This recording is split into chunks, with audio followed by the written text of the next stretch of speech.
Hi, nag-bake nga pala kami ng macaroons, pero siyempre hindi lang naman ako yung nag-bake niyan. Actually, tumulong-tulong lang ako. And ayan yung mga ingredients, medyo madami pero afford naman.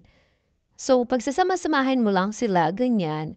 Ang tawag dyan is dry ingredients daw. Yeah, I'm not sure. Nag-bake kami kasi hindi ko nga gusto yung lasa nung tinapay dito sa US. Yes, hindi kasi siya tulad sa Pinas na matatamis yung mga tinapay or swak sa panlasa natin. Marami silang health, chuchu, chorba-chorba, enes na ganyan. So, pero yung tinapay lang hindi maalat, matamis na sobra, ganon. So, ibang-iba siya sa Pinas. And syempre, hindi mo rin mahahanap yung gusto mo basta-basta. Kailangan mo pang magpunta sa Asian store, Filipino store, or the like, ganon. And kung makabili ka man, asahan mo na mas mahal. Kasi syempre iba yung cost of living dito, 'di ba? Hindi mo naman siya puwedeng compare sa Pinas na ganito yung price, tas dito ganito. One time, bumili ako ng tinapay sa isang grocery store dito. So, ang pinili ko talaga yung keto bread. Tapos nung matikman ko siya, di ko talaga naubos yung tinapay. You know why? Maalat siya. Yeah, keto bread siya pero ang alat niya. So, akala ko normal lang yon kasi nga keto bread, 'di ba? Kasi kahit sa Pinas hindi naman talaga ako bumibili ng mga keto bread, ganyan. Kasi even sa Pinas, mahal din naman talaga yung mga ganong tinapay. Pero ayun nga, nung bumili ako ng tinapay dito, akala ko yun lang yung maalat, and then nag-try ako ng iba, maalat din pala. So, ganun yung mga tinapay, hindi siya pasok sa panlasa ko.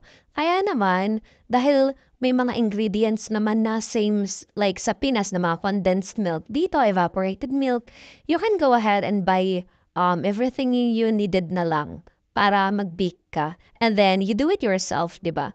Kasi tayong mga Pilipino, very maparaan naman tayo, di ba? So, kung saan tayo mas makakatipid and mas healthier, yun lagi yung mas pinipili natin. Kung merong option, pero kung wala, dun na lang sa kung ano lang yung meron, di ba?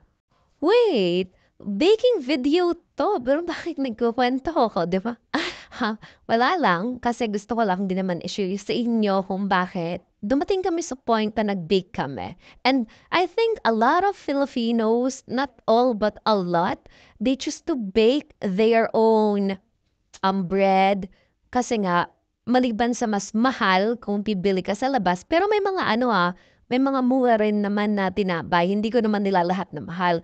But sometimes kasi hindi nga lang pasok sa taste buds or hindi rin pasok sa budget gano'n. But I just wanna let you know din naman na kaya rin naman kami nag-bake is gusto namin 'to. Actually ako, gustong-gusto ko talagang mag-bake for a very long time now, but I don't have any oven that time or I cannot afford to bake. But since we can afford it now, so let's go and bake. Why not, right? And ang sarap niya, by the way, kudos. Kudos sa ating nag-bake. Salamat!